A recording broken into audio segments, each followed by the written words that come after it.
At the end of the previous year and the beginning of the new year, everyone is trying to predict like what the trends are going to be. I really like reading those articles. I don't know if you guys enjoy reading them as well, where we're just like taking a guess at what's going to be the trend. So I decided to make this video to predict some of the trends for the natural hair community. I might be off base, but as usual, this is my opinion, and who am I but a person on the internet.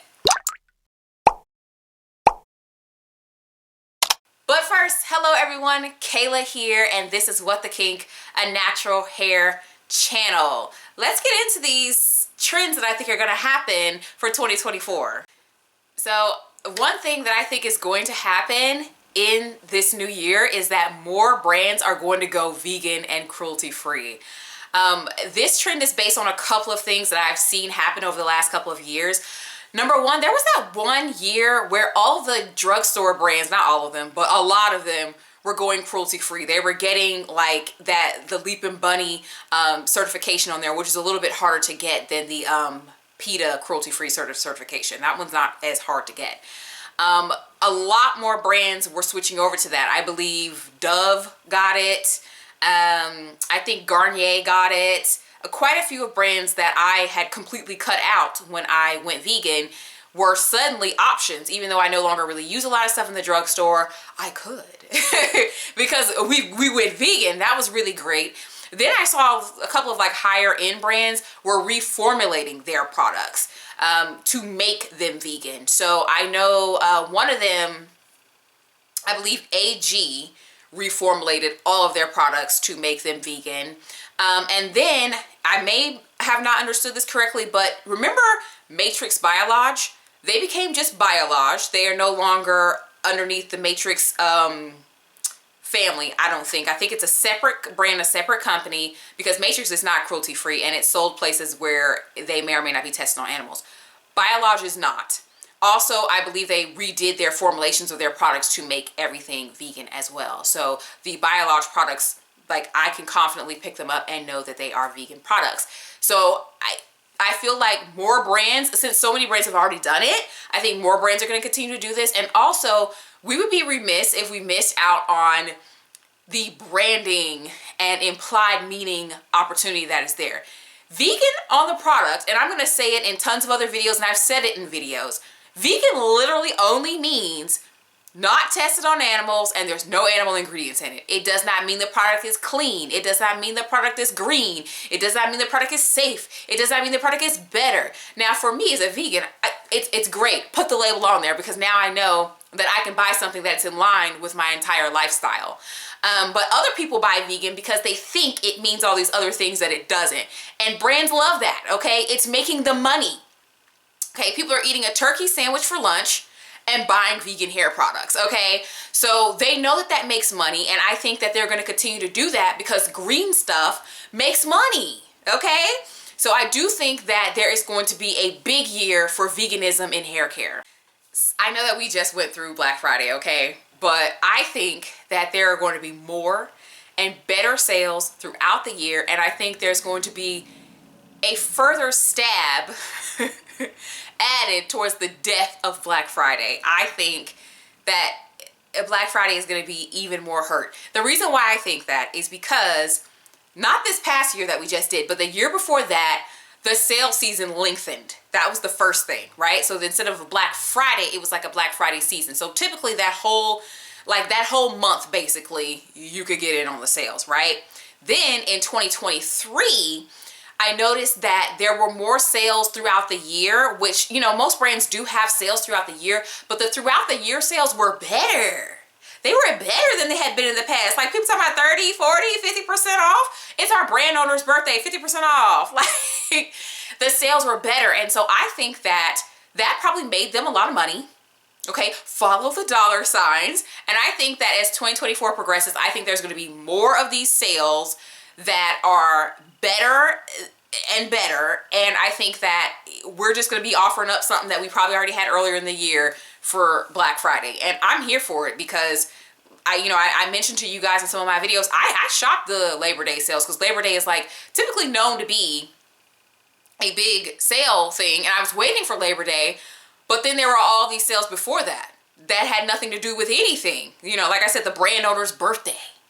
So I think there's going to be more of that in 2024, and it's not looking good for your girl Black Friday.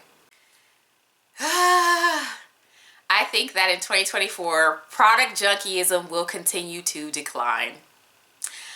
I think product junkie days are definitely numbered. I don't think they're going to ever end, but they're numbered. Number one, it seems to me that a lot less YouTubers have these huge mega stashes. Okay, so like they would be filming their videos in front of their huge stash of hair products, which due to the room that I film in, even if I had a large stash, I wouldn't be able to put it in here anyway, because this actually is a real bedroom that people sleep in. I don't want my guests to be like, oh my God, like what are your hair, all these hair products? No. So I actually can't do it. I live in a small house. I can't do it. But these people, these huge beauty rooms that are full of products, like you don't see as much of that anymore. There used to be a lot of declutter videos where people are, I'm decluttering my stash, da da da. So you could see their huge stash in the background. There's a lot less of those. Not saying that they don't get uploaded. I still see them, but there's a whole lot less of that going on. And then also I've noticed that there are more creators who kind of rotate out a select amount of products, and they're still able to like produce engaging, almost like watch day vlog type content.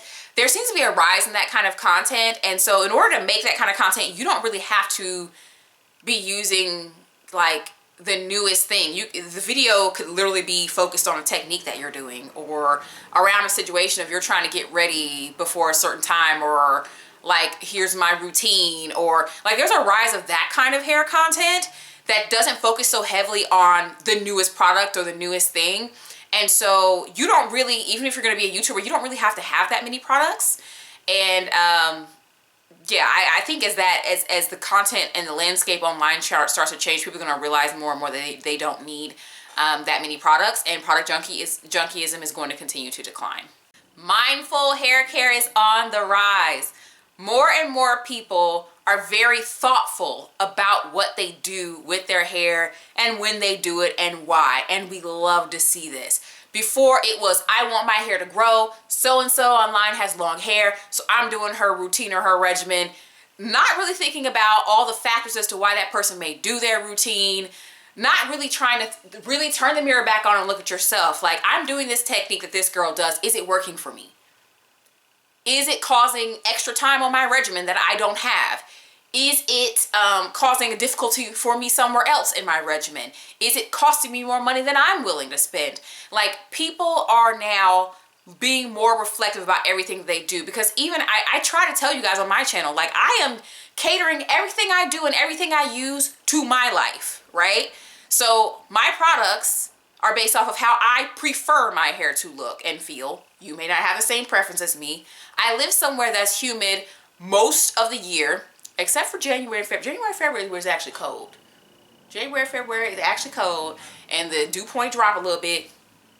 A couple warm days in there, you know what I mean? A couple warm weeks in there. But yeah, so like you know, if you live in the desert, like some of the products I love, your hair might hate those, you know? So I think that we are now more mindful than ever before, and I don't see that stopping. I don't see that losing momentum. Let me tell you something. Trims are in, okay? They are in vogue. Blown out, curly, straight, however you get them. I think people are now more than ever comfortable getting their hair trimmed regularly. We understand that it is an important and integral part of hair care in order to retain length and not have hair that's continuously breaking. I feel like in the past online, we were really afraid of getting regular trims.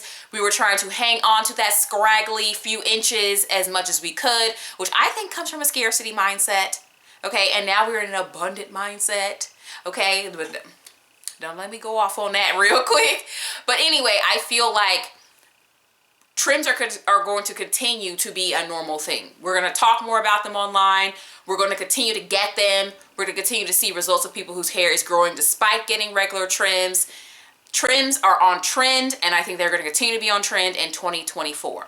But these are the things that I predicted to be on trend. What do you think is going to be on trend for 2024? I'm going to let YouTube pick 2 videos over here for you to check out based off of your viewing history. Subscribe, become a member. I post videos every week, and I'll talk to you in the next one.